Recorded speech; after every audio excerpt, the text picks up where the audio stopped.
I think we will proceed to the third session of refractive surgery, which is the third generation corneal lasers. Friends, we know that we have come truly a long way from the era of RK to today's generations of SMILE, Contura, and resurgence of advanced surface ablation as well. And we are actually having some of the topmost speakers who are not only known nationally but also internationally for their flair for refractive surgery, for their research, and also advancements. So the first talk is going to be by none other than Dr. Chitra Ramurthy ma'am. She is the chairman ARC, loved by each and everyone, as we know, very, very prolific surgeon and a great speaker. She's going to speak to us about Contura Vision, basics and current evidence. Over to you, ma'am. Just 1 minute. Yeah.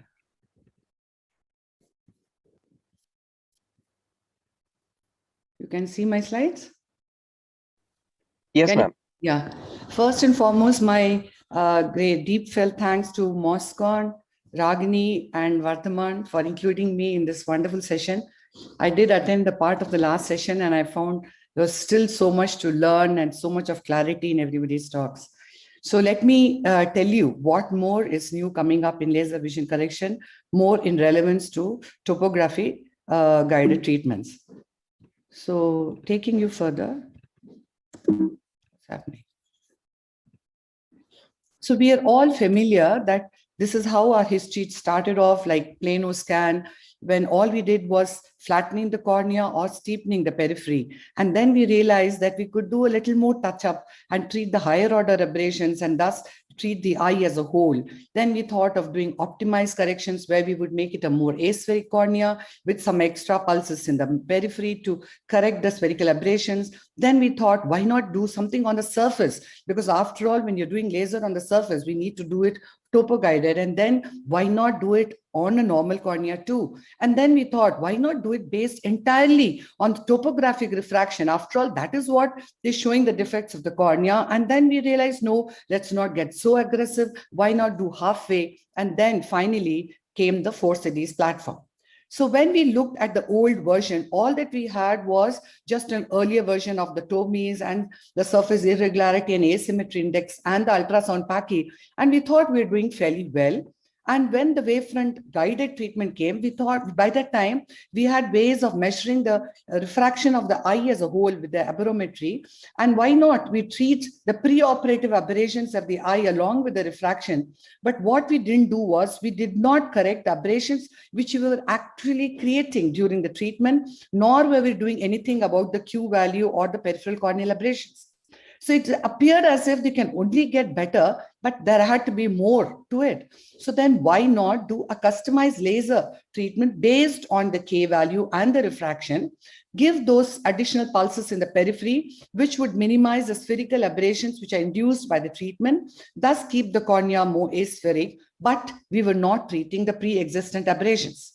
Then the topo guided treatment came in 2003. These were a profile which was based on the topographic examinations, which were translated into Zernicke's polynomials. And thus, we were trying to attempt to regularize the irregular surface, which we created with our earlier mistakes. And this is how it all went on. In the sense, it was a bimodal treatment. That is, we were either regularizing the cornea by flattening the steep irregular area or lifting it up by lasering around it. So this is how the treatment was earlier planned. Then we realized that when we do a wavefront guided treatment, for the same thing, we were actually needing to remove a lot more tissue because the idea was to create a planar wavefront. But the topo guided treatment, how it scored was, you were shaving off the peaks and you're steepening the flattening area. So it seemed to show that there's less tissue removal and better resurfacing of the cornea. More importantly, we found that there was a lot of data which could be collected, and this was static. It was not changing like in wavefront guided. And after all, when you treat on the cornea, you need to treat all the aberrations which are created on the cornea, which is not affected by pupil size or lens opacities. More importantly, we're treating the Q and the K values. Treatment was centered on the corneal vertex. There was cyclotorsion compensation and also pupil centroid shift.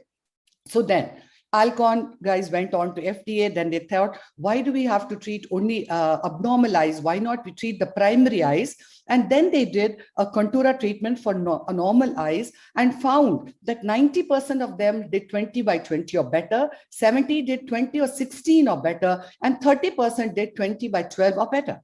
And not only that, we also found that there was a significant reduction in the visual symptoms of glare, halos, and night vision difficulties. So it seemed so promising that Contura was the way to go. But then we needed to compare with some other guys who were doing the proponents of refractive surgery like Kanellopoulos and Lobanov. When they compared the treatment with the FDA, they found that they were doing pretty well with 20/40 and 20/25. But when it came down to 20 by 15, they found that the FDA was doing far better than them. And why was it? Because the FDA was only taking eyes which had the least amount of topographic abnormalities. In other words, the clinical refraction and the measured topographic values were nearly similar. And not only that, the cylinder difference had to be less than 0.75 between the two, or the axis had to be within 10 degrees for higher cylinders, within 5 degrees for smaller cylinders. And these are situations which are seen in only such abnormal eyes, are seen only in a small percentage. Then Kanellopoulos felt, no, that doesn't make sense. We had to treat more eyes into this armamentarium. So he decided that they were going to treat the entire corneal cylinder, including the axis and the full magnitude. And he claimed to have good results. And if you can see, there's a significant difference between the manifest or the clinical and the measured, wherein they also found that there were these abnormalities in the cornea. So different maps were taken, the best consistent maps was taken. Then they put all the refractions to zero to understand what was the higher order aberrations which were being created on the corneal surface. And then what they did was pull down the entire astigmatic magnitude 2.2, and then the entire same 169 axis on the topography. And what they did was the difference between 1.5 and 2.2 for 70, half of it was taken because this was had to be deducted from the sphere because of the extra cylinder which was got created. And then, but again, he found that he could not compare with the FDA when it came to 20 by 15. So then they realized that there was more to it. There was more about the anterior astigmatism, the posterior corneal astigmatism. Then we looked at our studies comparing our TMR values, and we found that 70% had 20/20, but there was only 20% who gained one line, and there was 6% who had more than 0.5, and that was not the complete. So it made sense to go a halfway mark, that is, treat half the cylinder with the same topographic axis. And I'm not going to go into greater details. How it was done was half the cylinder was deducted from the topographic axis, and the same amount which would induce a spherical myopia was deducted. And then they found, what we realized in this, that there was an improvement. But what we realized is that there had to be a more analytical, more mathematical approach to it. It was just not resurfacing the cornea. We had to look at the posterior cornea, the anterior cornea, the lenticular astigmatism, and those topographic abnormalities, which are called talus. And each of these have to be analyzed based on lens theory and optical physics. And then what we realized, that if all of these are analyzed and a vector analysis is done, that would be seen to be more complete. So on the 4Cities platform, on their software, they went about taking 5 or 6 regular maps, addressed what is it, if you remove the refraction, what is that on the topography which is caused. And then they found that this kind of thing in this particular situation is a mid-peripheral ablation. So this mid-peripheral hyperopic ablation would induce a myopic effect. So make compensations for that. In other words, he analytically and mathematically calculated and found that in 60% of the cases, the 4Cities was doing better. 30% was equal to wavefront optimized. Then they further compared it with the FDA trials and found that even at 20/20 and 20 by 15, 4Cities was doing comparable to the FDA results. We ourselves did a study of 60 eyes of 30 patients with high spheres and cylinders. And what we found was that it did one Contura in one eye and 4Cities in the other eye, and found that it was all comparable on every parameter. In other words, the visual outcomes and the quality of vision on the 4Cities analytical software was comparable to the Contura. So, but what still made this software exceptional and probably needed to be reconsidered was The analysis was damn quick. There were no eyes which were having a loss of BCVA. There was no eyes which had residual astigmatism. There was no loss of lines. It taught us that a ship in harbor is safe. But that's not what the ships were built for. We need to go more and more into how best you could do on surface ablation on a topo-guided platform. Thank you. Thank you so much, ma'am. I think it was a very scientific and absolutely a lucid talk so that people understand what are the basics of Contura, and also at the same time, what are the different advancements in Contura in itself. And being one of the pioneers, I think all your work, scientific work, is quite laudable. Thank you so much, ma'am, for your time. And I know that you have just come from your international trip, but found time for MOS. Thank you so much again.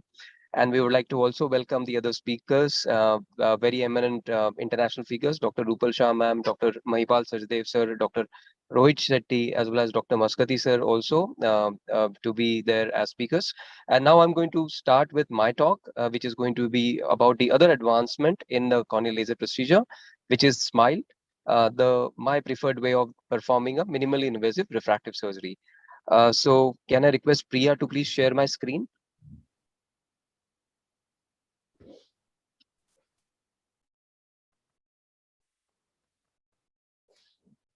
Hello, all seniors and friends from Maharashtra Ophthalmological Society. First of all, I'm very grateful to Dr. Ragini Parekh ma'am for giving me this opportunity to be the scientific coordinator for the refractive sessions, and also for the kind invitation to speak on the RELEX SMILE procedure, which is my preferred technique of laser vision correction today. Friends, we all know that it was in 1990 when Professor Ioannis Palikaris, my mentor, he performed the world's first LASIK surgery.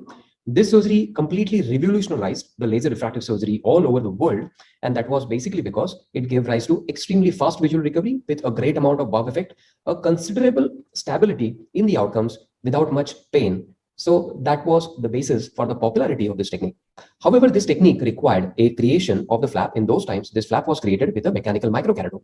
The video that you have just seen is the first ever video of the LASIK surgery done on the Greek female back in 1990. So it is of historic importance. Further on, to improve on the outcomes of the LASIK surgery, the femtosecond LASIK came into vogue.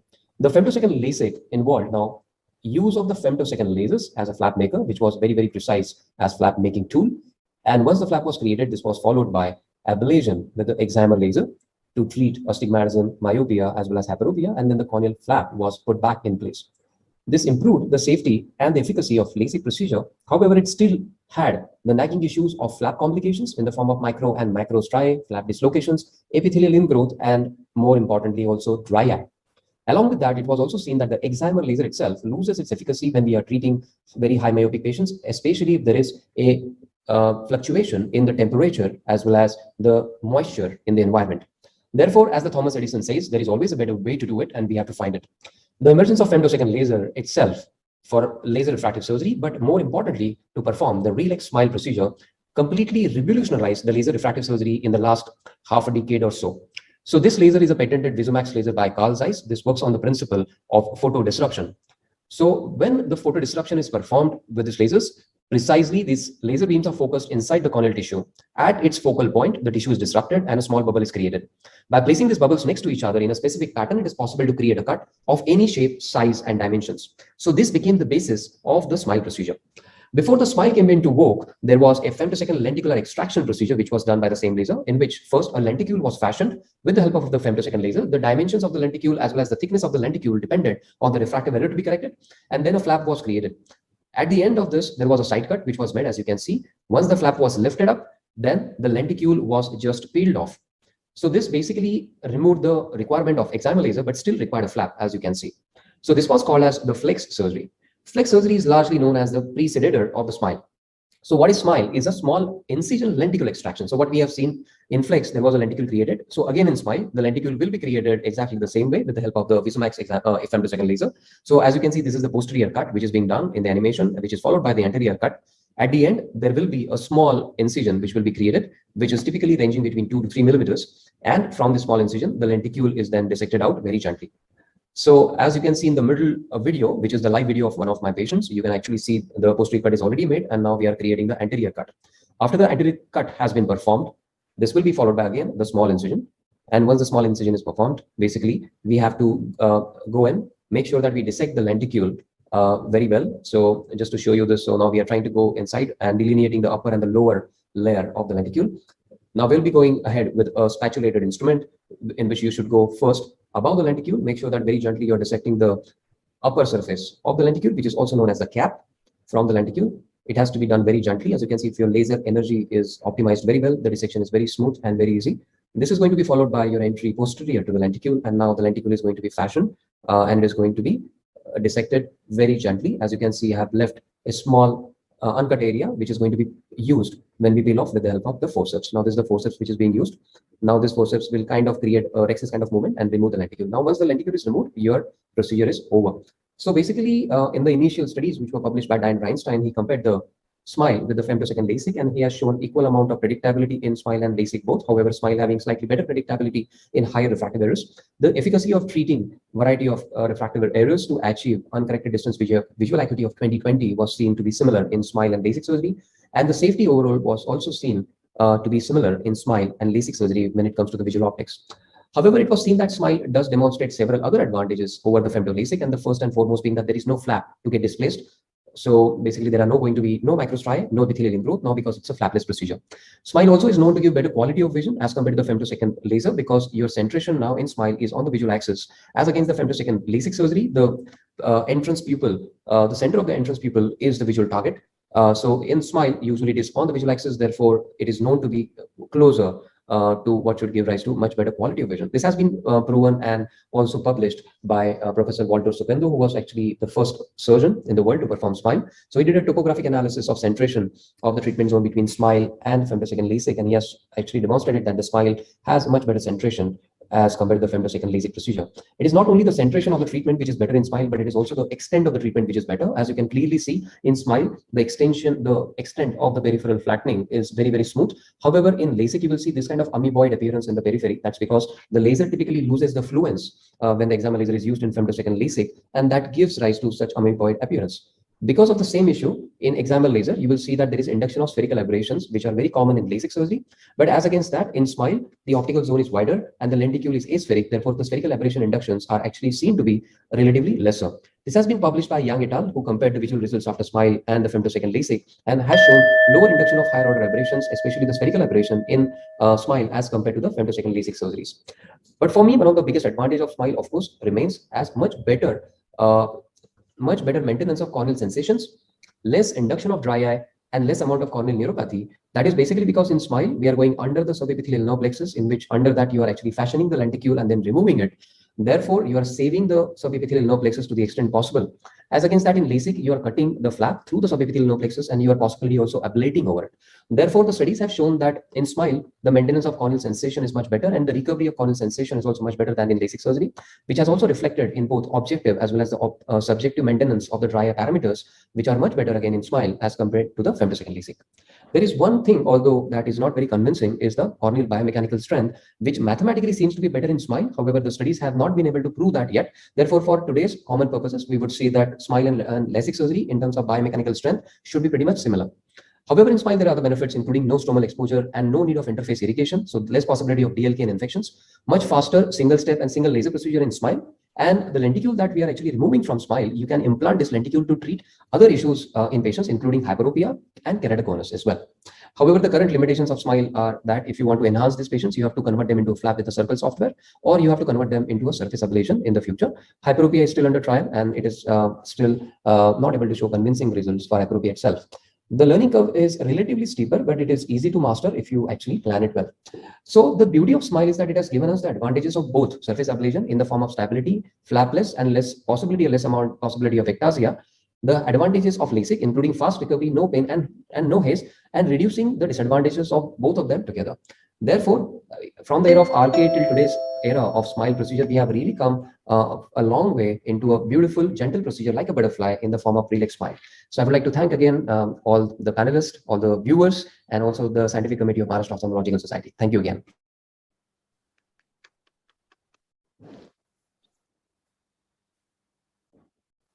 Yeah, so thank you again, everybody, for the kind listening. So as we know, the SMILE has really changed the way we perform the refractive surgery today. and it combines the benefits of both surface ablation as well as LASIK. And also it has its own unique set of complications. And who better to tell us about it rather than Dr. Rupal Shah ma'am. Dr. Rupal ma'am is one of the pioneers of SMILE worldwide. She is the first surgeon to perform a single incision SMILE procedure and has taught numerous surgeons worldwide actually to start their SMILE journey. So I would like to invite Dr. Rupal ma'am to speak to us about common complications of SMILE and their management. Over to you, ma'am.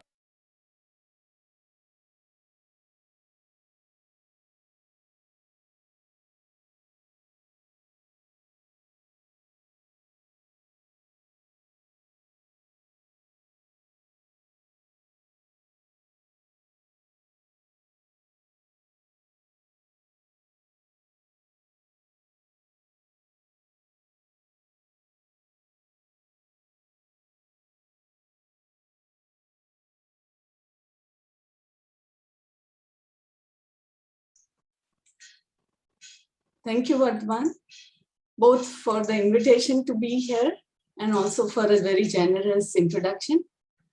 Is my screen visible? Yes, ma'am, but your slides are not yet. Yes, they are visible now. Great. Yeah.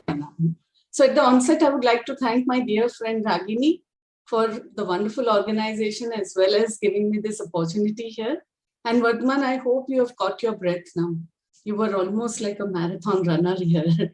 And you finished so many aspects of SMILE, and thank you for building that base for me, because any new procedure, when you are out there to do it, it looks very attractive, but you should also know what are the limitations and what you do need to learn. And SMILE does have a small but a definite learning curve.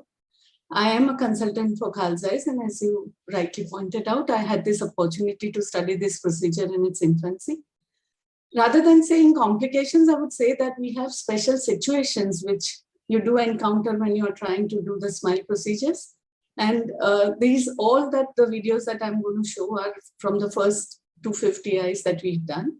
So you can make out that such things are possible. Then there are also, if there are challenges, there are also solutions if you apply yourself to it. The special situations are around retreatments in SMILE, around suction loss during the femtosecond laser cuts, and the lenticule getting stuck under the cap. Retreatments after LASIK, all of us know, are simple because you can lift the flap and expose the corneal stroma again and perform excimer laser reshaping. Some people also prefer to make a new deeper cut. You can also go on the surface. But in SMILE, there is no flap to relift, because the cap diameter and the lenticule diameter are also different. It's not so easy to create a fresh cut at a deeper level. So alternate is either to do a surface ablation, but it's going to be more painful. There is going to be more recovery time. A nice method that has been devised is the Circle software. This is where you use the femtosecond laser to extend the original cap into a flap. It is not as simple as it sounds, but Zeiss has been able to master it quite well. This is the contact glass which sits on the cornea, just like in a normal SMILE procedure. But instead of making two passes, it just creates an extension of the cap by one of the 4 methods that they suggest. By the way, this is the first Circle software used in the world. And this was, the predictability of the SMILE procedure is quite high. So in order to test this, we had to actually look for the patient, and ultimately with great difficulty, we found a patient whom we had treated for -10 or 11 diopters, who was left with a 1 diopter. And that's what, so we convinced him to undergo this particular procedure. But you can see that even in the first Circle software, you could actually achieve the same plane as the original plane that we had of the lenticule. You do need your excimer laser to reshape on the bed, but you can see that it nicely exposes that bed. So SMILE has 4 different cuts of the femtosecond laser. One is the deeper cut, which separates the posterior part of the lenticule from the underlying stromal bed, followed by a side cut. And this is then followed by a cut which is more anterior, which forms a cap. And this is then followed by a small incision. So suction loss can occur at any of these 4 different cut levels. And depending upon which stage it happens, you should be tackling it accordingly. Now, if it happens during the cut on the posterior lenticular surface where you have gone less than 10%, then it is possible to just go ahead and do another smile procedure. You would be using one more of the licenses, but you could go ahead and do it as a smile. But if it happens in a stage like this, where you almost completely finish the posterior part, but before the side cut happened, then you have to convert it into femtoLASIK, because this is a refractive lenticule and you don't want to mess with your refractive correction. So it gives you a chance to go and fashion the flap in the way you want to. So at whatever depth, wherever you want the hinge, whatever would be the size. And you can use the same license that you use for the smile to create this flap, and you then convert it into a femtoLASIK.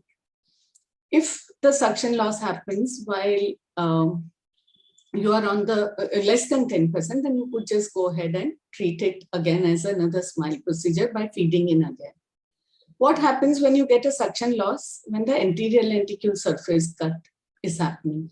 Now you can see that patient is already becoming uncomfortable, squeezing, anxious, but the side cut of the posterior lenticule and the side cut is finished, and the anterior pass has just started and you got a suction loss. So there, what you need to do is to go ahead, use the same contact glass, and you can just finish the procedure by doing only the anterior pass and the side cut. Now, this is important to see that you can actually get a lenticule, which is what you had planned, and the refractive result doesn't suffer at all.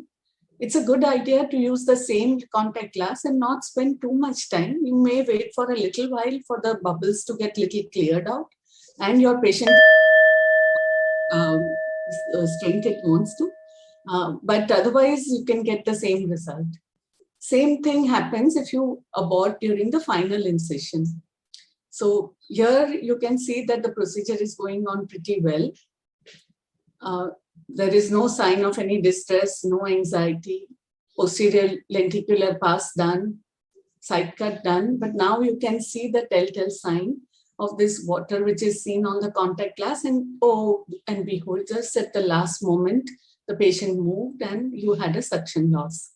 Now, again, you can fix and make sure with infrared that you have the same centration, because your contact glass goes and sits at the same footprint that you've left with the previous suction. You're going to get the same suction, and you make sure that you have that, and then you can have only a small incision happening. And this then can lead you to the same planes, and you can finish the procedure just like normal. As you can see here, you can actually approach the same planes. Just make sure that you are using the same contact glass and having the same centration, and not doing it after a while. If you're going to do it after a while, then shift your incision a little more inside so that you can approach your planes quite easily. You can have lenticule stuck under the flap, but that is not so difficult to remove. There are also rescue instruments available. Sometimes there are lenticular tags left behind. It's important to therefore separate both surfaces before you attempt to extract the lenticule out. In case if it's there, then you can try and remove them. You can even use the circle software if you find that it's not possible to remove it without much. There could be materials coming in the way of the contact glass cornea interface. Do not attempt to separate. Just make sure that you are repeating the whole procedure after cleaning the contact glass or changing it. You can have fine interface haze in some cases, then you can give a small dose of potent steroids. Persistent dry eyes need to be treated as dry eyes, and as Vardhman rightly pointed out, keratectasia is a possibility, so you should not be going and surpassing any limits that we have set on the cornea. Thank you very much. Thank you so much, ma'am. I think it was a wonderful, and as always, it is always a pleasure to listen to you. And the way you put forth your, I think, perspectives is amazing, and especially not to call them as complications but special situations is something that we should all learn from. And thank you so much for it. Has been a great learning from your talk. And now we are going to go to the next talk by none other than Dr. Mahipal Sachdev sir, who has been the immediate past president of All India Ophthalmic Society, one of the pioneers of cataract and refractive surgery in India, great mentor and guide. And also, he is somebody who has been at the forefront of not only performing smile surgeries, but also a lot of innovations which are related to smile procedures. So I would like to invite Dr. Mahipal sir to start his talk. Thank you, sir. Thank you very much, Vardhan. Thank you, Ragini, Samant, Professor Lahane, everybody for having me here. And thanks, Vardhan, for the nice introduction. Picking up from where you started and then Rupal went on, I will be talking about innovations in Smile. And these are small little things that have been done to help improve the dissection techniques, possibly to address astigmatism, some complications that could be there. I'll be talking in a slightly different manner from the normal circle software that Rupal showed, and some innovative uses of the lenticule. Now, this is the meniscus sign. This is for improving the dissection technique, the first thing that I told you. And this has been described by Jeevan Tatyal and his team. And you can see that in case when you are having the two planes, so this is the starting, then you have the first plane, you have the second plane, you can see that this is like a meniscus that is seen here. And once you have this meniscus, you are sure that you are in the two separate planes that is there. Susan has described this, what is known as the white ring sign. So you have this lenticule cut, and when you go in and when you are lifting the going below, then you can see that there is a white ring that has been that forms, and this is known as the white ring sign, where you are going again into the proper plane. This has been described by Gitansha Sachdev et al, and this is what is called as a stop sign. In this stop sign, you can see that once you are going in, this is the first plane that you are going in, and then you are going into the second plane, as you can see here. Now, when you're coming close to it, there is a resistance here because you are in two different planes. So this is known as a stop sign, and it clearly shows whether you are on the upper or the lower, that this is a stop sign wherein you are in two different planes. And if there is an absence of stop sign, you can see here, this is going in. You can see this is the first layer going in. Whenever you go in, the OBL tends to come down. And then this is, as you can see here, you can get a meniscus sign. So this is actually posterior lenticule, that is posterior to the lenticule, which is there. And then you see that as you move here, you actually are able to break it. So this shows that you were in the same plane. And as you go along, you can see that you will have to again, this is the posterior plane that is there, and then you have to search. So you are searching for the plane. This is both his posterior that one went, and then you have to see here, and there you see, there you are, you go into the anterior plane now, and you are able to separate. So this is the absence of a stop sign, means that you are in the both in the same plane, and you should work on it. Addressing astigmatism, I think the new machine is going to address that. But what has been described by Shri Ganesh et al. Is the marking with the infrared, and you can see here, this is the marking, and the reticule is matched onto this at 0-180. And once you have this matching, then you can see that the cyclotorsion effect can be taken care of. And this, you can see, is something that is done. And this is just to show you that cyclotorsion obviously would have an impact on the outcome of astigmatism treatment. Now, let us look at retained lenticule. There is a lot of noise that has been made about retained lenticule, but it is far and few that you have. I have not had, maybe I had one eye long ago out of the several 8-9 years that I've been doing on Smile regarding the retained lenticule. So you need to be actually setting your laser fine, and then you don't have the retained lenticule that is there. So retained lenticule, if you do an intraoperative OCT, you can see here, this is retained lenticule. You can see here, this is, and this is a folded lenticule. You can go back actually and then work to remove this. This has been described again by Gitansha Sachdev et al. And that is the lenticule can be stained with triamcinolone. So you can see clearly that this is the retained lenticule, and you can easily bring it out. You can also stain it with fluorescein if you want. You can actually use just saline, and the lenticule becomes more white and becomes more easily visible. That is there. Again, you can remove this lenticule. This is the circle software, as Rupal was showing, and in this particular case, this is a suction loss that we had in this particular case right at the end. So you can see this is right at the end, and I didn't have the side cut. So you can't make the side cut. You could have possibly made the side cut, but in this particular case, we are using a blade. We couldn't get it, so I am using a circle software. Once we are doing a circle software, as is shown here, and in the circle software, you can see that we will open it up. And this is the same way as Dr. Rupal had shown. And once you open it up, you lift it, and the undersurface has the lenticule, and you will just go ahead and peel off the lenticule, which is there. We have also described what is known as tailored stromal expansion. This is the innovative use of the lenticule, wherein in cases of keratoconus, if you want to cross-link a thin cornea, you can use a lenticule from another individual and put it on the cornea, depending on the thickness that you want to increase the thickness of the stromal bed to 400 microns, and then do a cross-linking. So this is you can see that we're doing the removal of the epithelium, which is there. Once the epithelium has been debrided, you can use a lenticule from, the thickness of the refractive lenticule that is being taken out. And accordingly, you can have the lenticule, which can be fresh, which could be cryopreserved, put it on top of the keratoconus. And once you have, so therefore you are expanding it with the same tissue, much better than using a contact lens or hypotonic saline.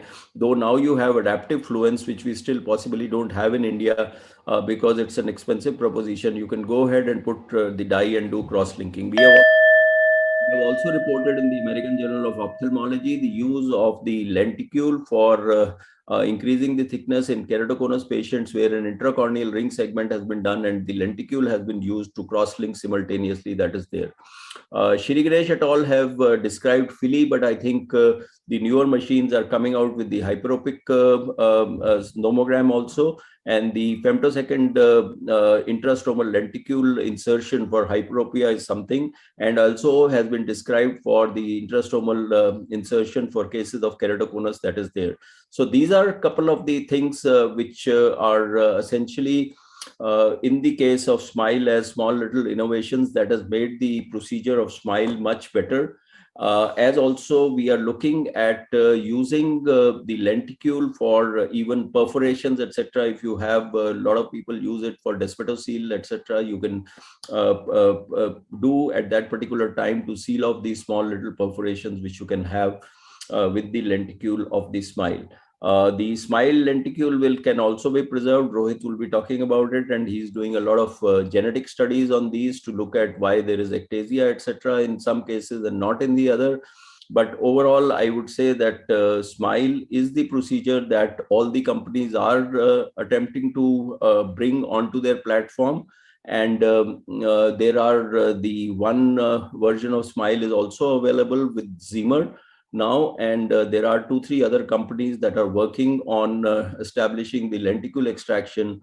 And I personally feel that wherever the incision is small, anywhere in the body or in the eye, like in phacoemulsification from an ECC or an SICS, the things go much better. So therefore, we are looking at this procedure sooner than later, I would say, becoming the gold standard for all refractive surgery procedures. Thank you very much for your kind attention. Thank you very much, sir. I think it was amazing, and all your innovations have been really helpful. Especially, I would like to point out about the SMILE lenticule-assisted cross-linking has come handy for many of my personal patients as well for thin corneas, and they have improved the safety of those patients as well. Thank you again, sir, for finding time today.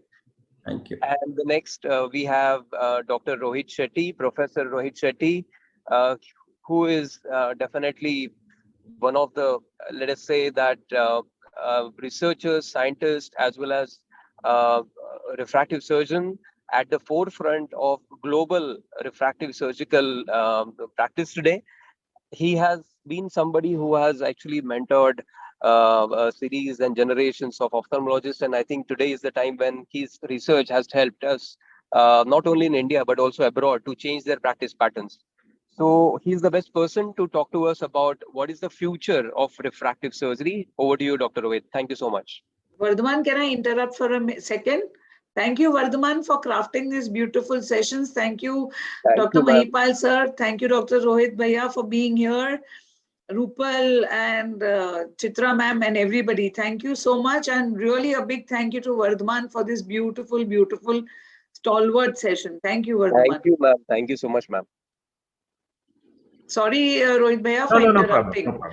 And you know, I agree with you completely. We are benefiting from Rohit sir's teachings because he is Sumit's mentor and guide. Thank you, ma'am. Thank you, Vardhaman and Ragini ma'am and entire MOSCON society for this. My talk is the future of refractive surgery. These are my financial interests. So when you look at cases like this, in 2019, we have this patient had come to us, and at that point of time, it looked fairly okay. But in 2020, he just develops a full-blown keratoconus. I mean, this just doesn't look like a keratoconic eye. And this is what we call it as a complete change in the patient demographics. So what are the real future, which is going to really help us, is one is imaging. And I'm just going to go very briefly into this. To understand cornea, we have to understand collagen. And there are different ways of looking at collagen. One is the polarization sensitivity, and this is what we built, collaboration with the University of Vienna. This looks at the collagen structure, the orientation of this. This is an electron microscopy pictures of how a collagen fibers are. The central dark blue means they're healthy. And you can see that different topographies and different biomechanics are always confusing. But when you look at the collagen, it just makes it a complete different picture. For example, this looked like the same guy who progressed. Now the cornea looks not so keratoconic, but look at his cornea. This is a complete loss of fibers. The biomechanics is kind of confusing, but the collagen is perfectly healthy. Look at the normal picture out here. Just means the importance of collagen. And in future, using this, we can probably plan the type of surgeries you want to do, and even need to avoid the procedures. The second future is going to be driven by simulation AI. It's a very small talk, so it's impossible to go into the depth of AI and simulations. But simulation just isolates everything what the machine tells you, and it just looks at it from a different scenario. Exactly the same thing has been used in industries like airline and looking at the car industries, looking at the safety of your cars. And these AI-driven models can be used exactly how you use in airline industry, and exactly using the cornea and creating it like a mesh, which is a three-dimensional mesh, which you can bring in pressure and force, like how you work on a car and dash it against a certain wall or at a certain speed and know how the car can withstand it. And this simulation has been worked by Dr. Matthew and Pooja, who did her PhD on one of these areas. And you can see that the dotted and the straight lines are the ones which means that whatever we were predicting before surgery, exactly the same thing was happening post-surgery as far as the weakness was concerned. So we started to bring this into a software format. This is, we call it an AcuSim. It's patented technologies with US and Europe now. This is how the screen is. Even before the surgery, it will predict and tell you how bad your cornea is going to be as far as the weakness is concerned. And this uses a Newton's per meters measure to look at the weakness. And this can be simulated for any procedure, PRK, SMILE, LASIK. At the end of it, it even tells you what is the risk of ectasia based on AI and simulation. And this, we have used data from 18 countries. And now we are close to around 30 countries using the software. And next year, we're going to apply for the FDA, and the next year CE mark a little later, maybe FDA. And now it's going to be part of separate software from Oculus on your Pentacam if you have a Corvus, and you can actually link it up. We're also looking at the point of care diagnostic kit, because you look at a lot of these symptoms and many times your clinical science may not really help you. And see, we have been talking about it for the last 10 years and looking at those markers which can really change. But what happened in the last 1 year is trying to bring the kit like how we have all your other diabetic and pregnancy kit. And this is how it is. You can use the tears into one of these wells here, and these molecules, it can go up to any molecules. I mean, we are just using some 7 or 8 of them into this. And now as we move on, this will become part. And now this is in my clinic. And it takes 30 minutes, 35 minutes to get the report. And all these molecules, this can be used both for the retina people also. You can look at the VEGF, ICAM1s, for the haze, for the dry eye, inflammation, every single, this is what we're looking at, even looking at the collagen from the tears. But it's reality now. And as we move on, I'm sure many companies, many people like us will bring this thing into reality. And then this is how the report is going to be. And we look at least 30 to 40 patients a day of this. And these values will tell us what drugs to use, what to avoid, what to actually treat. For example, each of these molecules are very specific. The liftigrast or Zitra will come, but you know that it works on ICAM, and liftigrast works very well on it. If it's IL-17, doxycycline works very well. If it's an IL-8, Trehalose works very well. So you can actually titrate it. And as we move on, it works exactly the same thing when you're on a retina, responders and non-responders. Finally, I believe that gene therapy or any genetic-based testing and evaluation, like Mahipal sir did mention of looking at the lysyl oxidase in one of our patients, is going to be the future. And we have a complete unit. And I'm sure there are a lot of people across the world working on the same scenario.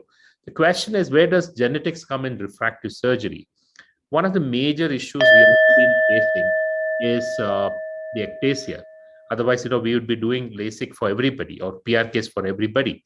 So ectasia can be treated maybe in the next few years by not by cross-linking, by using different scientific background knowledge and trying to bring in gene-based therapies. We've been working on it. There are a lot of animal-based work. I'll not bore you with this. And basically, when we're using the adenoviral vectors, we've been able to show that you can increase the collagen and the lysyl oxidase in the corneas. Both we are done on lenticule cornea, and also now going on to we have done it on the rats, rabbit models. These are all the rabbit model.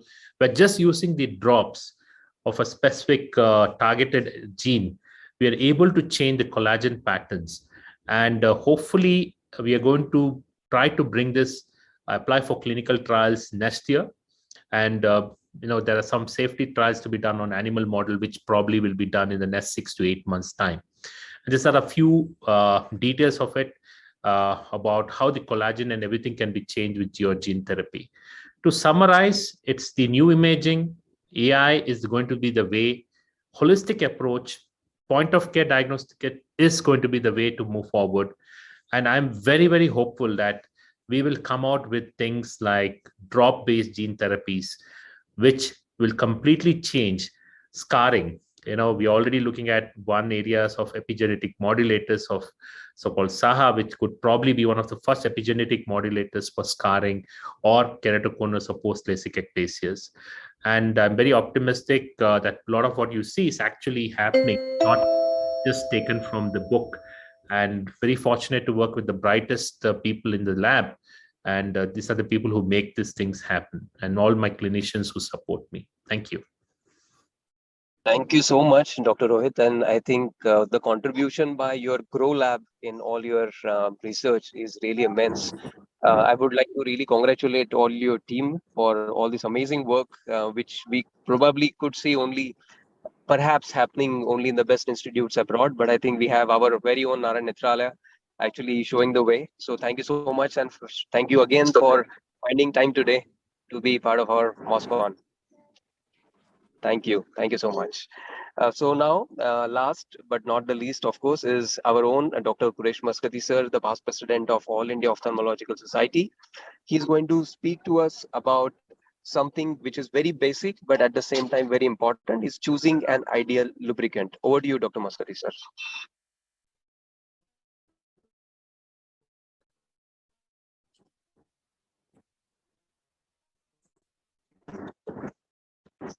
Thanks, Vardhaman. So, following from Dr. Rohit Shetty's talk, till such time really available to us at this judgment in deciding how to choose an ideal lubricant. So this picture on the which I've shown you is showing there are no commercial interests. Thera tears are not available in India. Next.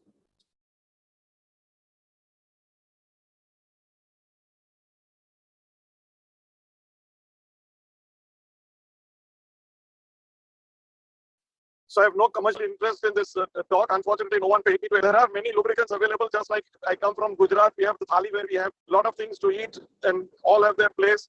There are many treatments of dry eye with cyclosporins and other things, but we are going to talk only about lubricants in this talk. We have a restricted time. Next. Next.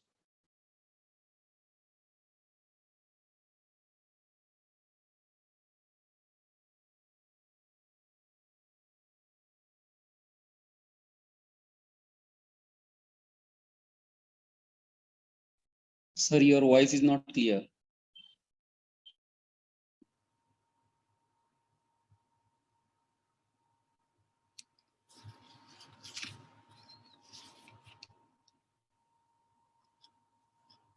Excuse me. Sir, your voice is not clear.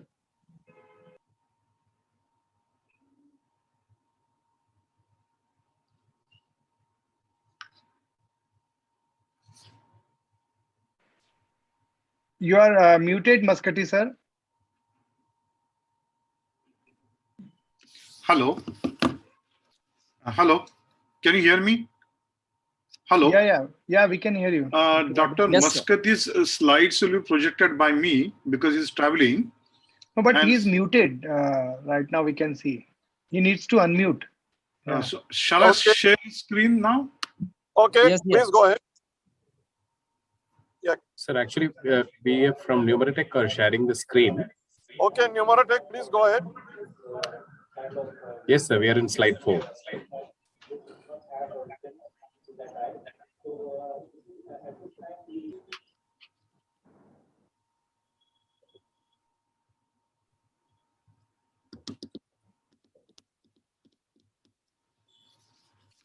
Should we move to the next slide, sir? Yeah, I don't have the screen. Can you show the first slide, please? Numerotech. My video is stopped. My video is stopped for some reason.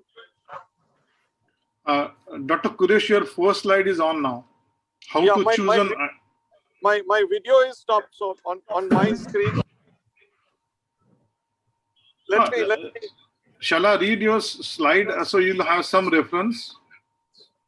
Yeah. The first slide is... I think I'll just leave and rejoin. Okay.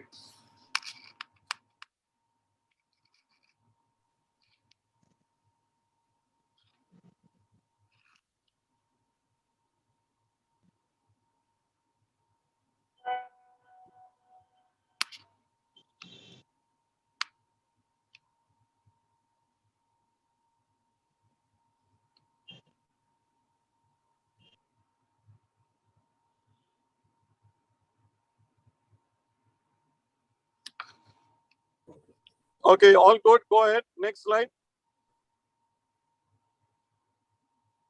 Yes, next slide. Yeah, next slide. So here we are that artificial tears, there are different types of artificial tears. These are some of the contents of the artificial tears. Unfortunately, we don't have lipid supplements as yet available in the market. And we need to pay some attention to the preservatives as well. Next. So the role of preservatives, most companies with lubricants at least have shifted to either disappearing preservatives like SOC and perborate or Novella bottle technologies in which there are no preservatives. And there are some companies which still have unims which are economically priced. So if you are using lubricants while you're at step 1 or grade 1 of dry eye and less than 4 times a day if the patient is to use, you can even use drugs with preservatives depending on which pharma company has visited you last. Next. What about the active ingredient? As per DUES 2 in which our Virendra Sangwan participated, they've identified various products and they've said that none of these is superior to the others. So none of these is really, no matter what the medical reps tell you, some will feel better with some or the other. So how do we go about choosing which one to use? Next. So we go by this dry eye classification and we split it into either refractive, evaporative dry eye or aqueous deficient dry eye. And depending on that, next, assuming that you have done basic tests and let us say that we have classified this as a predominantly evaporative dry eye. How? Because you have seen MGD is present, the BUT is decreased, staining pattern is characteristic, interferometry, mybography, whatever, you have found that it's an evaporative dry eye.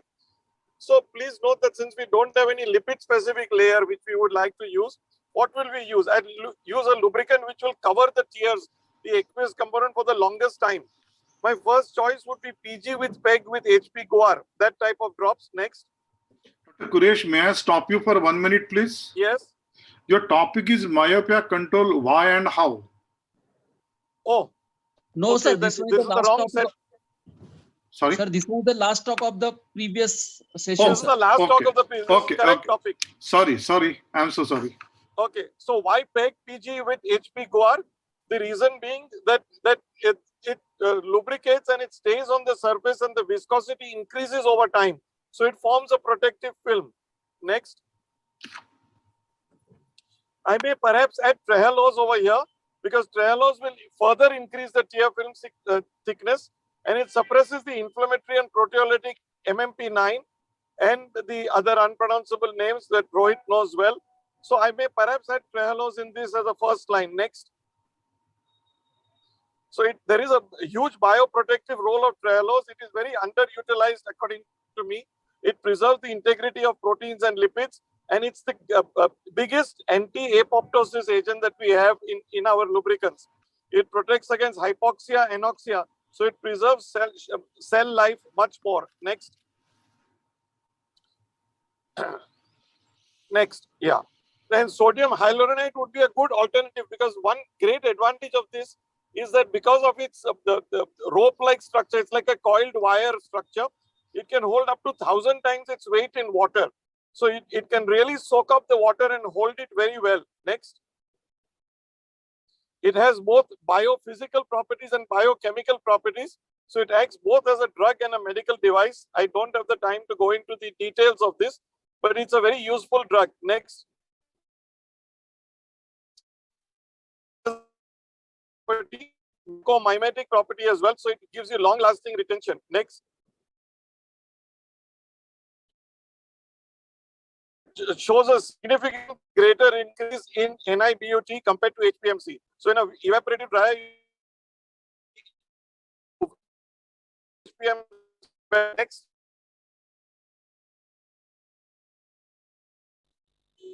Next. Next. Sorry. Yeah. What about aqueous deficient dry eye? Here you could use the CMC lubricants as first choice. If there is, you can use 0.5%.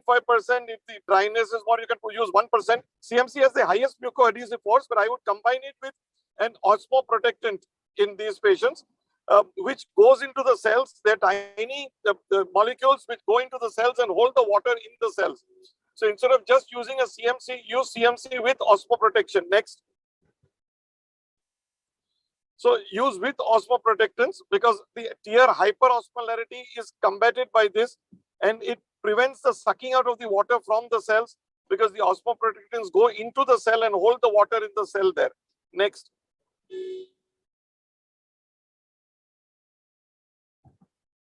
So you can combine CMC with HA and with Trehalose and they have a synergistic effect.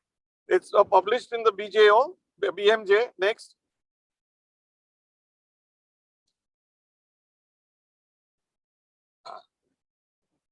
Click again. So Trehalose also can be combined with these and it has a synergistic action with both Trehalose and HA. Next.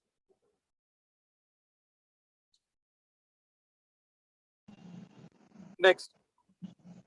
So the take-home message is determine which tear film layer is primarily involved for evaporative dry eye. Lubricants can take is good. Can you go back one slide? I still have a minute. So the take-home message for evaporative dry eye, lubricants containing PEG PG with HP Coar are effective. Can also try HA containing drops. For aqueous deficient dry eye, I would prefer drops with CMC with osmoprotectants. And in both these conditions, Trehalose can also be effective. And in ocular surface issues where there is a mucin deficiency, Rebamipide was a useful adjunct. Unfortunately, it's not available currently. Thank you so much for your attention, and I apologize for the breakdown in the transmission. Thank you.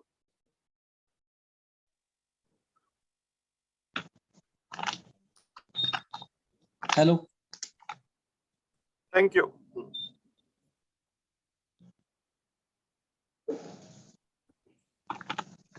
Good afternoon, everyone. Hello. Thank you very much, everyone. We'll move on to the next session as. Thank you, sir. Thank you so much. Yeah, Vardhan.